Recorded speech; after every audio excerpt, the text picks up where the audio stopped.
Every human soul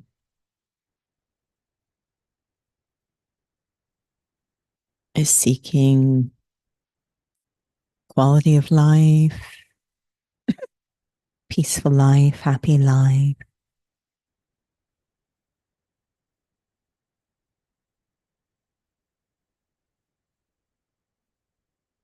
And to truly understand what might be obstructing that attainment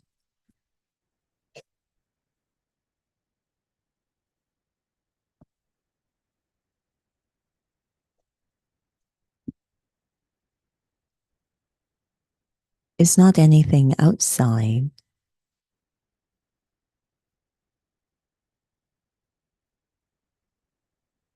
but is in truth a dynamic inside.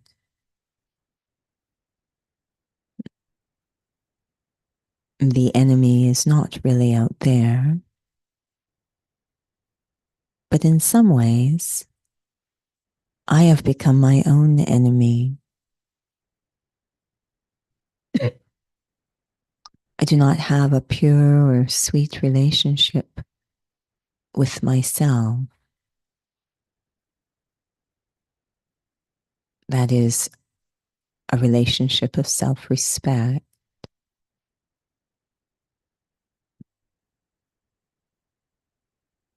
I can focus my energy in many different places.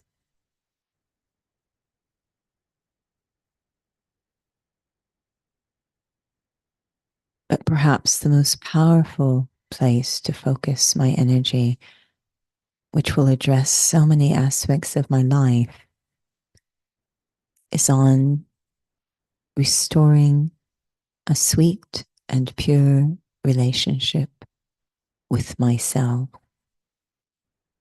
This self-respect, to value the self for all the right reasons, not because of what I do, or who I know, the position I hold, or the work I do, not the possessions, not even the physical image, nothing external or temporal,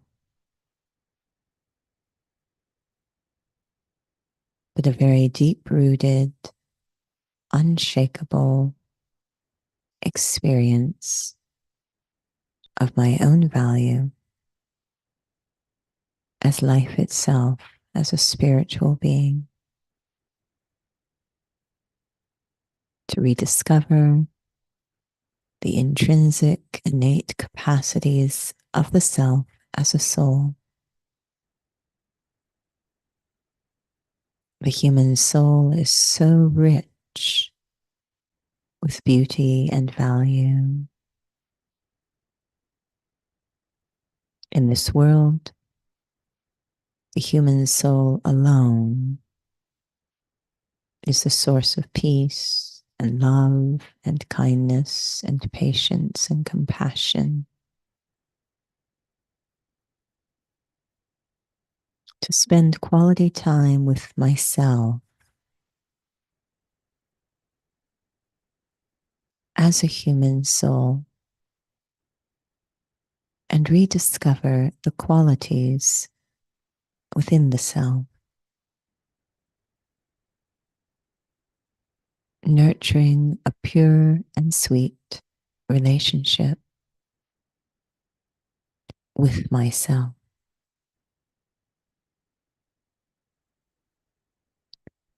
Om Shanti.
Om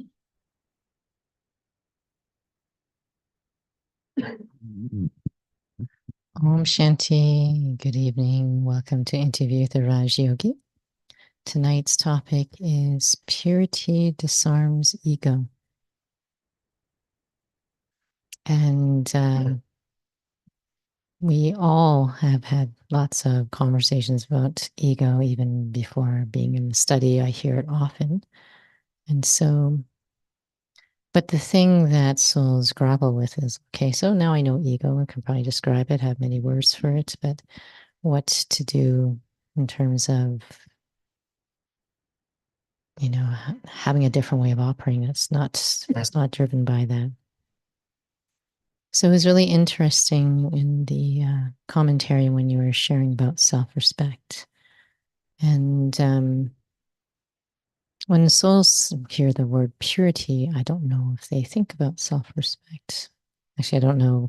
There's definitely many loaded ideas about what purity means. But for those who regular students for Raja Yoga, the topic today really had a lot to do with becoming very sweet. And deliberately didn't choose that word sweet because we have these certain ideas. But I was thinking of just even the example of a little child. There's a little child, a baby, that ego can often go away at that moment. So, can you share this relationship between purity, self respect, and what's the vibration or presence of what a little child can do? Like, what's going on, and how is this something that is much more deeper than that? Yeah, Shanti. I think definitely the first thing is this understanding that, if I walk into a dark room and I'd like it to not be dark, it doesn't make sense to kind of battle against the darkness. I would introduce the replacement, which would be light. So, yes, we can be very familiar with ego. I think everyone's a little tired sometimes of talking about ego. Um, I need that replacement. I need the state that I would prefer to need to focus on that, focus on the light. So that's sort of the approach we're taking. So then, of course, we have to, what is this experience of the light? What is self respect? And of course, when we talk, connect it to purity or sweetness, it's having a very pure or sweet relationship with the self. And purity has a lot to do with value. So, and truth as well. In fact, the method for purity is about absorbing the truth. Um, but to have a very valuable sense of the self is a very pure experience with the self. And first, I need to know the truth about myself. I can't really have a valuable experience of myself if I don't know the truth. Ego thrives where I'm trying to have a valuable experience with myself, but it's not really me, right? It's the image. So that's, we say, valuing the self for all the wrong reasons based on the image. So to develop a very valuable experience with ourselves, and if we were to think of an infant, we just think they're so precious and we protect them and we don't want anything horrible to happen to them. And it's probably the most disturbing thing we've ever heard if something horrible happens to them. They're just so precious and we need to protect that. When does that feeling stop? And it's their innocence, it's their um just their natural sense of being authentic. There's nothing contrived. They're so comfortable with themselves. They don't even know they're comfortable with themselves until, of course, they start to make them feel uncomfortable or question themselves. But they're very stable and authentic sense of self. And it's not until the teen years that we start to have that identity crisis. So something happens there. We're losing something very valuable. So infants seem to be a bit more stable in a true sense of self, which isn't connected in any way to the body. So we're very attracted to that state. We protect it at all costs. It's actually considered illegal. Many of the things we do later in life are considered illegal. So, what's happening there is things we have to ask ourselves, but ultimately to have that very deep connection with authentic self is a pure state. And when I'm in that state, I'm no longer needy, I'm no longer influenced, there's very high integrity, and that sweetness if I'm not reactive anymore. It's interesting we were mentioning about authentic, not taking, there's no second agendas, and not for us to go into the depths of ego, but if that is why such kind of sweetness, purity disarms ego, ego comes up for some sort of defensiveness and protection that we have. But I was thinking about that, and we have a lot of seniors that you've met a lot before I came into this study, and they have transitioned into another part. But there is this vibration about them. The body is an adult, but there's a vibration about them that I find quite fascinating, that it can even equate to a little baby, and yet there's this vibration as well, a presence of maturity that is mind-boggling in a way. I think we're very lucky because through them we get to have a very practical experience of what a healthy human being is like, which is pure. That means nothing that is false or not me is left in the soul. And it's very hopeful, it's very inspiring that we can achieve this state of balance where we're very innocent, very enthusiastic, very pure energy. And yet there's wisdom as well, and being able to take on massive responsibilities, but again, without losing the self. We actually function at our best when we're pure. We can actually do much more, be far more creative, take on more responsibility, cooperate more when we're pure. So the two actually go together. The minute that we separate them, then neither is going to go very well. So the way that purity shows up in physicality and the physical, how we move through the world, is exactly what we saw with these seniors. Is very wise, very discerning, very creative, very enthusiastic, very energized. And even if the body at an older age, I was just hearing today, that right up until the end, they're getting up for early morning 3:34 in the morning, average early morning meditation. Quite, and we're young ones. So it's a bit embarrassing. But it's because of that purity that kind of energy is there. Originally, actually, the title was Truth Disarms Ego.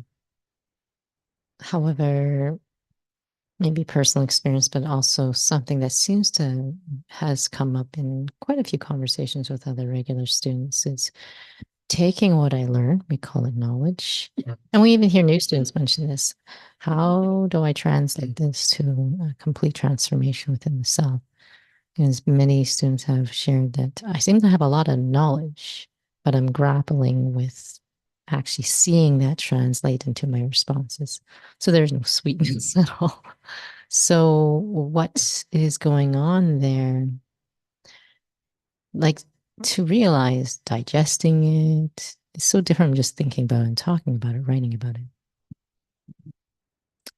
I was just listening to a class before coming here, and it was from one of those senior students who has transitioned a brother. Even though I'm listening to a recording, I'm alone in the room, my head is going, as if I'm having a conversation with his brother, because it was so bang on, so bang on.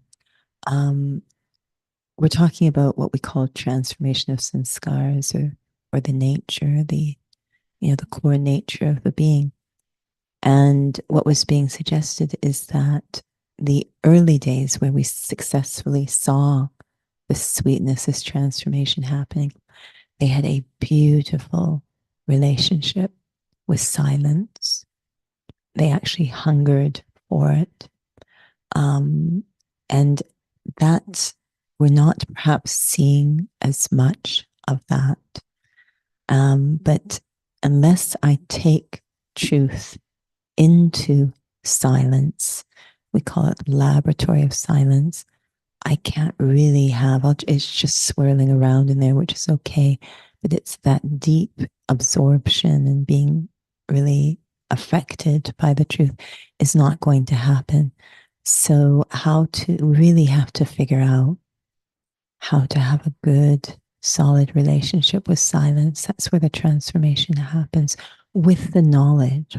So, silence isn't empty. In fact, the knowledge, the truth gets me into that silence. It's the space where I can really, really experience it. I sometimes compare it to going into a zero gravity place. You know, very often when souls are recovering from any kind of injury, um, joint, usually something like this, they're told to, to be active in a swimming pool, something that will allow them to be weightless.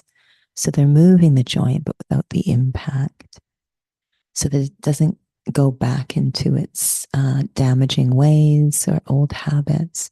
So we really have to go into that zero gravity, metaphorically speaking, place of silence.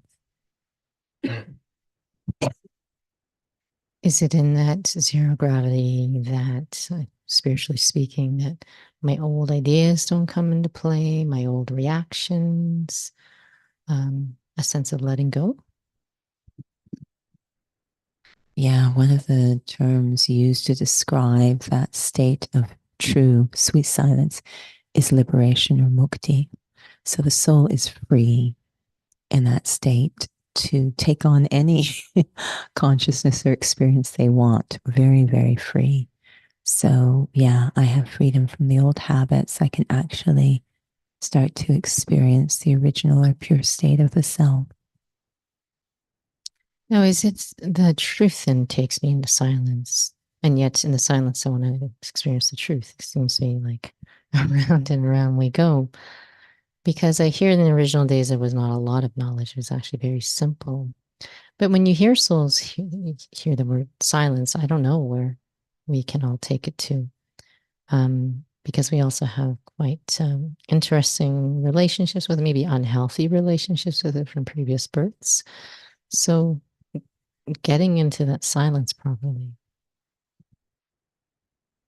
So, actually, that's why we need the truth so that we do get into the silence properly. Without it, I'm going to do all sorts of my own things. But even if you think about it, you could have, um, let's say that someone did something to you or you saw someone do something and you start to create what we call a lot of noise in your head. You come to your own conclusions and start to think about that soul in a certain way. A lot of noise going on. And then some information is given to you that you were not aware of, a missing piece in how you were thinking about what you just saw, some information. And it can just silence all of those ideas immediately. So we can see in our own experience the power that silence has to liberate us from, sort of these bondages or noise or ways of thinking. So the silence actually is going to ensure that I land up in the right place. It is my map.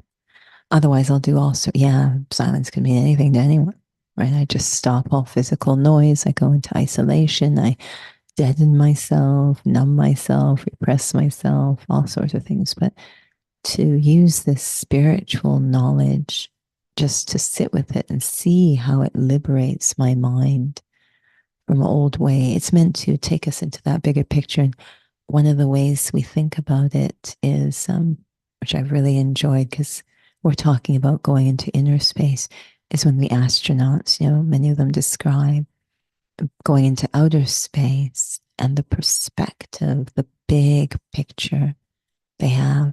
So all of these crazy thoughts are gone. They can suddenly just see it's one planet. There's absolutely no reason for anyone to be at war with anyone. End of story. So that becomes very clear in the big picture. So spiritual knowledge is giving us the big picture, and it really does help to melt a lot of the noise in our head. In terms of this, we use the word sweetness, purity. What's going on? I mean, we're using, it's a limited example because we know a baby will eventually grow up, and that sadly, baby will grow up. I think in a subtle way, it does, break our hearts a little bit, for all of us seeing that loss. But there's something about what's going on. I mean, they're just sheer cute, right? But is it a vibration? And you were talking about even the senior students. It's what's going on that actually enables it to disarm. Like that's quite fascinating. That's really powerful.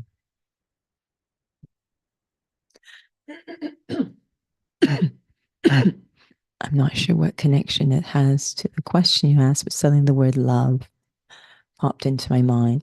And it's often been said that where there's love, there will not be ego. And where there is ego, there cannot be love. Many might argue with that, saying we're constantly showing love. And are we? Or is there some neediness, some expectation of return? Um, I feel that these seniors that became very sweet were extremely loving, which is, or benevolent, which is a natural state of the soul. So through truth, and of course, we introduce into all of this connection to a very pure being, God. Through that, I'm getting so much. I'm filling up so much. In fact, lately we've been told the easiest way to disarm everything is to remain absorbed in that pure love of God. I fill up so that all that's left is pure love coming out. It's very sweet, and yet it's a very mature kind of thing to stage to have. But they were just really loving beings because they had spent time with a being who has only pure love, God. I heard of this really powerful sharing with Daddy Gulzars, one of the senior students. She was in a room full of political leaders, and the conversation topic was very, very sensitive. Like it doesn't matter what answer you give, it's so easy to, for someone to with their own story, their own experiences, it's just really, it would be a challenge one could imagine. But it was about something that's happening on the world stage, and they had asked, "What are your thoughts on this?"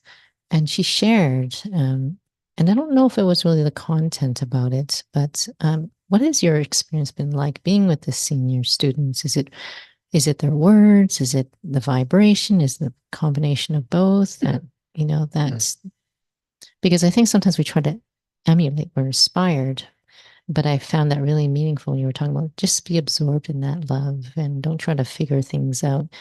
And don't even worry if, is it really about not worrying about the content or allowing that kind of full vibration to really, guide what's gonna emerge in your thoughts and what you share. One of the a very beautiful example was given in this class I was referring to. It was around hunger. The soul can say, no, no, I'm not hungry if you offer them. No offense, but this was the example in the class. I'm not offer them a chapati. Say, no, no, I'm not hungry. But if you offer them ice cream, suddenly they're hungry. So the hunger is very much deciding what they choose to consume. In silence, I need to experience attainment. So the truth will get me there. But then I get to experience the attainment of truth, and I spend more time in there, and it changes me. So they're on the other side. The seniors are on the other side of silence. We're on the moving towards it side, and they're having gone through it. And massive transformation has happened as a result of spending time in that silence. And so they think in such a unique way, not like, well, according to the textbook, this is what you're supposed to do. And they have eaten the textbook and it's done things to them. So they think in a very unique way. So their vibration is different, their way of thinking or responding is different. They'll always surprise you with what they say. Their response, well, yeah, but according to the textbook, this is the answer. And then what they actually say is so brilliant and simple and sensible and loving because they've now become the embodiment of the textbook. So it really, we can't sort of get around what we can, but we won't reach that kind of stage without sitting immersed in the love we find inside, a real hunger for that silence because I'm attaining something from it. Thank you, Judy, and thank you for those online. If anything inspires us just to keep things simple, but trusting that that silence will really change me. I feel that's very attractive. And yes, probably resistance comes, and it seems to be so much more enjoyable than other things we try to do to so-called get rid of ego. Perhaps we'll have a reflection.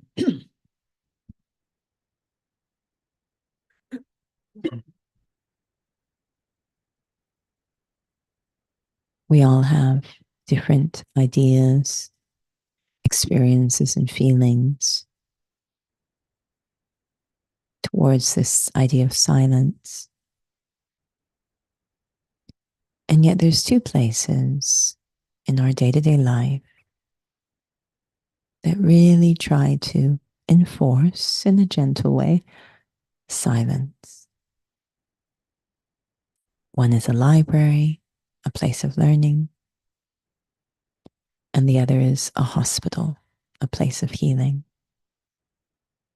These two places seem to appreciate what silence has to offer,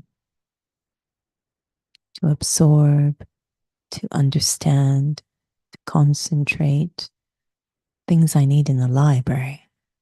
There needs to be silence, freedom from all the other thoughts, and to be able to return to a state of wholeness, healing. I also need to be free from things that pull or hold me back, and patient. Silence is so patient. It appears nothing is happening, and yet everything is happening. I can reach that silence, that healing place of silence, that place of deep understanding through the power of truth. To honestly hold the thought in the mind